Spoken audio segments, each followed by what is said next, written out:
Kayanya negeriku.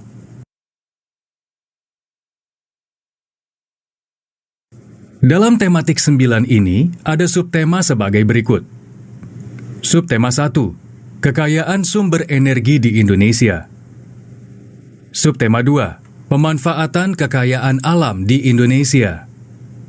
Subtema 3, pelestarian kekayaan sumber daya alam di Indonesia. Subtema 2, pemanfaatan kekayaan alam di Indonesia. Pada tema sebelumnya, kita telah mempelajari tentang sumber energi yang melimpah di Indonesia. Kali ini, kita mengetahui ragam sumber daya alam dari Sabang hingga Merauke, beserta pemanfaatannya. Apakah kamu tahu sumber daya alam di daerahmu? Yuk, kita keliling Indonesia. Masih ingatkah kamu apa yang dimaksud dengan sumber daya alam? Sumber daya alam adalah sumber daya yang terbentuk oleh kekuatan alamiah. Sumber daya alam dibedakan menjadi 3 jenis berdasarkan sifat pemulihannya. Pertama, sumber daya alam kekal. Sumber daya alam ini tidak akan habis, karena selalu tersedia dan dapat digunakan sebanyak-banyaknya.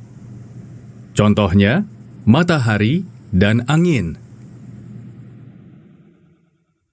Kedua, sumber daya alam yang dapat diperbaharui, yaitu sumber daya alam yang masih dapat digunakan berkali-kali dan dapat dipulihkan kembali. Contohnya, tumbuhan dan hewan. Ketiga, yaitu sumber daya alam yang tidak dapat diperbaharui. Dikatakan tidak dapat diperbaharui karena dapat habis jika digunakan terus-menerus. Contohnya, minyak bumi, batu bara, dan barang tambang. Salah satu contoh dari sumber daya alam yang dapat diperbaharui adalah tumbuhan. Tumbuh-tumbuhan banyak terdapat di lahan pertanian dan perkebunan. Pertanian di Indonesia menghasilkan berbagai macam hasil bumi, antara lain padi, jagung, kedelai, dan kapas. Perkebunan di Indonesia menghasilkan berbagai macam tumbuhan, antara lain teh, kopi, kina, cengkeh, dan kelapa sawit.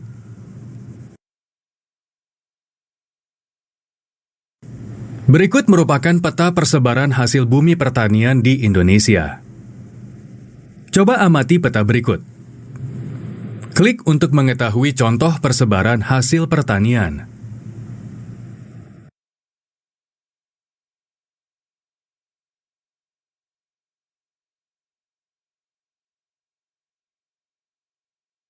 Hasil pertanian dan perkebunan yang melimpah tentunya memberikan manfaat untuk masyarakat. Dapatkah kamu menarik garis yang tepat antara hasil pertanian dan perkebunan dengan manfaatnya?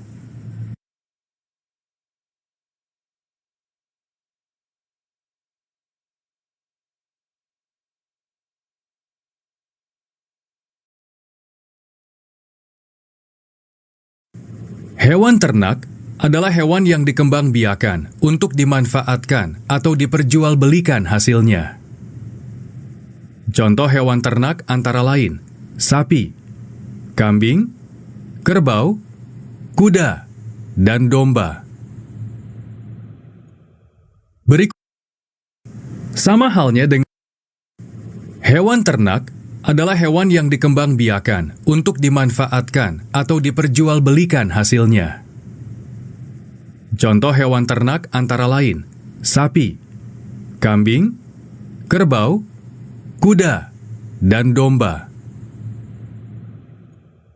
Berikut ini beberapa daerah penghasil utama hewan ternak di Indonesia.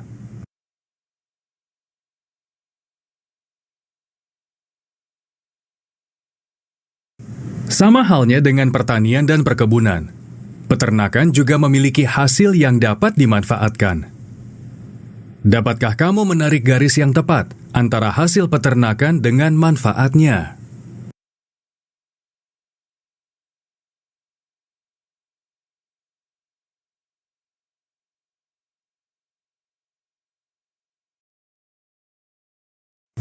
Hutan memberikan banyak sumber daya alam yang dapat manusia manfaatkan. Hasil hutan kini tidak berpusat pada kayu, namun hasil non-kayu. Misalnya, biji buah, kacang-kacangan, atau getah. Kini mulai menjadi primadona di pasaran. Kini, giliran pemanfaatan hasil hutan yang kita akan amati. Tariklah garis yang tepat antara hasil kehutanan dengan manfaatnya.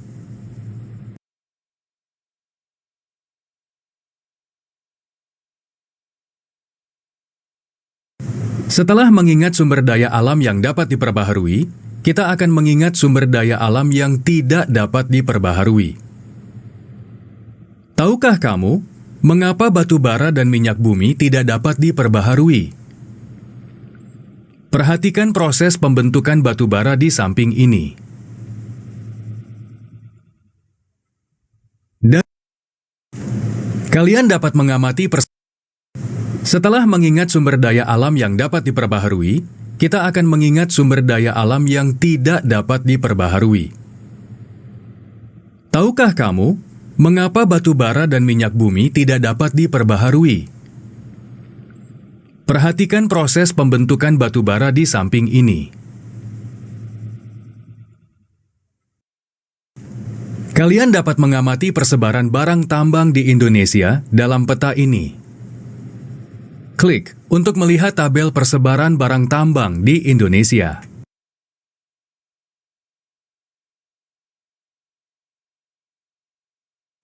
Indonesia juga kaya dengan hasil tambang. Tariklah garis yang tepat antara hasil tambang dengan manfaatnya.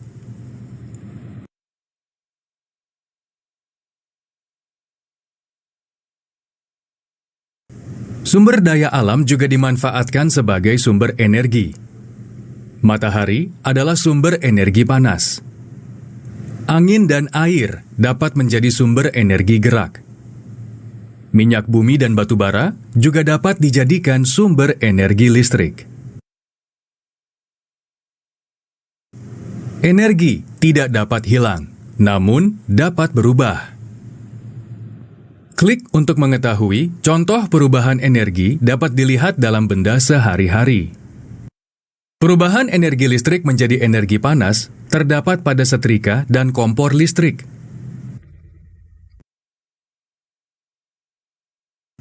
Perubahan energi otot menjadi energi gerak terdapat pada anak yang mengendarai sepeda.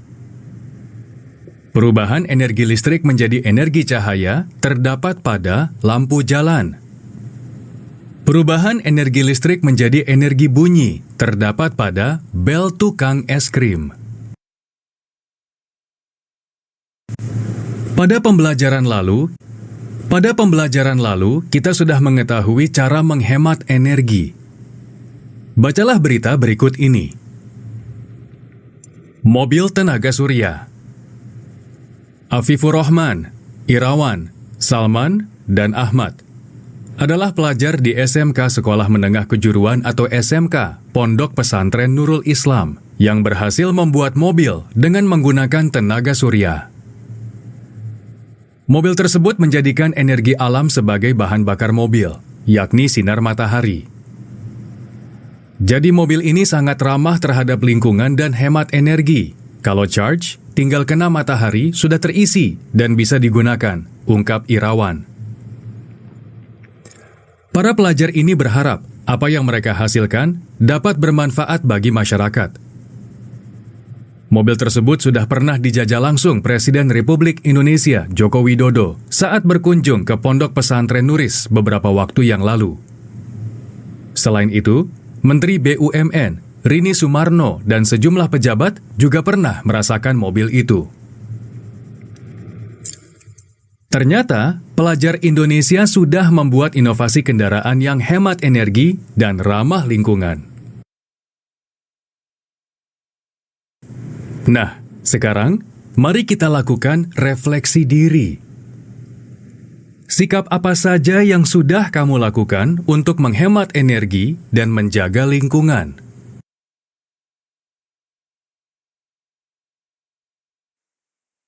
Kita telah sampai di akhir pembelajaran. Bacalah daftar istilah berikut ini untuk memahami materi pembelajaran.